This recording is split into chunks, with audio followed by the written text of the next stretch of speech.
اما زن گرفتن یا اویله‌دار شدن هنر نیست، بلکه اویله‌داری هنر است.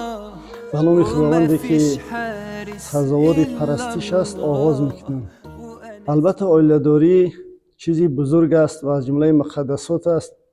هر یک نفر کوشش میکند که فرزند خود را خواه پسر باشد خواه دختر پس بخت روی کند. اما زن گرفتن یا اویله‌دار شدن هنر نیست، بلکه اویله‌داری هنر است.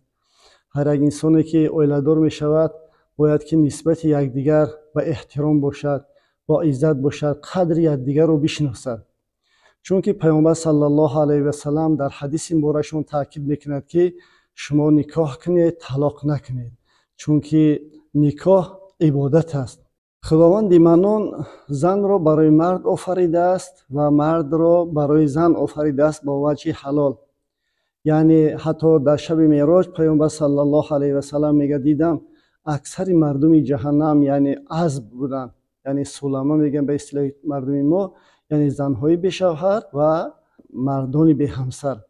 و حتی پیامبر علیه و سلام در یک حدیث مبارکشون تاکید میکنن که حتی بدترین مرده هم بی شوهر مردن یا بی همسر مردن است. وقتی که انسان به این چیز نیاز دارد، احتیاج دارد، باید که اویله‌دار باشد، همسر داشته باشد، حاجت‌های یکدیگر را برآورده کنند، چون که زندگی به این لذت ندارد.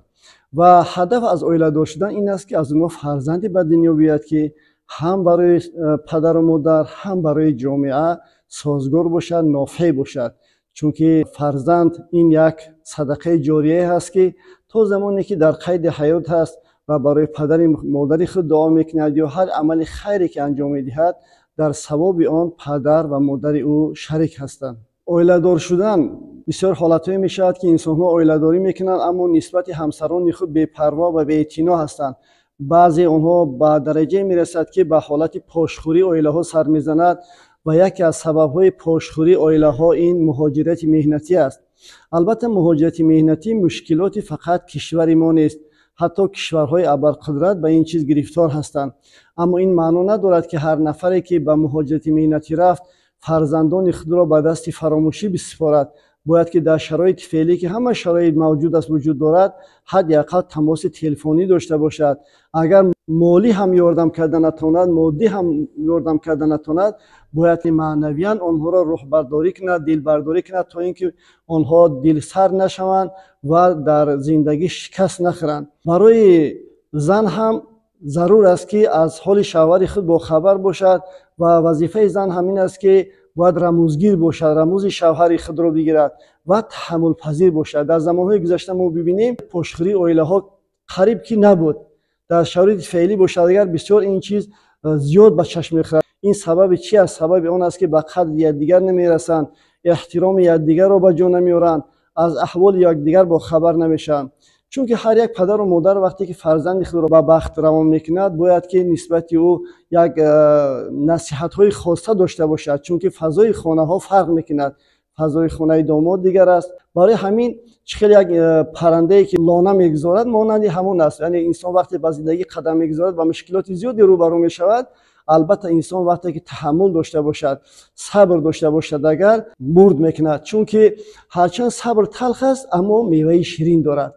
یعنی در زندگی انسان باید صبور باشد و در شرایط فعلی که تلفن ها فعال است، هر یک کمبودی جزئی اویله‌ای را نباید زنگ زد به خاندان خبر داد و بین نه اینکه خود زن و شوهر، حتی بین کلان ها یعنی پدر و مادر خسرخشتامن ها یک نوع ناباوری ها حاصل می شود، یک نوع دلسردی حاصل می شود. برای همین وقتی که دختر پسی بخت می شود یا پسر وقتی که به خانه داماد می شود که برای فرزند حساب می شود، باید که سستی نکند، به اعتبار نباشد، نسبت به آنها تحمل پذیر باشد. چون که پدر و مادر دختر برای داماد پدر و مادر است، پدر و مادر داماد برای دختر پدر و مادر است. چخیلی که پیش در گذشتگان ما میگفتند 4 پیر و 4 تکبیر. یعنی ما کوشش کنیم که حتی همون داماد وقتی که داماد می شود برای خاندانی همون کلیم فرزند حساب می شود، کوشش کند که یک کف دعای آنها رو بگیرد تا اینکه در زندگی خود برکت بیاورد. این چین هم کلین است. هر آنچه که خیلی گذشتگان ما میگویند، هر آنچه که انسان کلین نسبت خشتامن خود میکند با آینده از کلین خود میبیند. این دنیا همین از قرض است.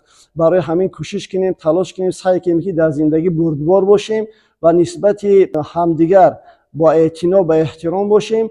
کوشش کنیم، سعی کنیم، تلاش کنیم که همه وقت یا زندگی شیرین، یا زندگی خوش، یا زندگی با محبت، یا زندگی با سعادت، یا زندگی با برابر و باوری داشته باشیم. و سلام علیکم و رحمت الله و برکاته.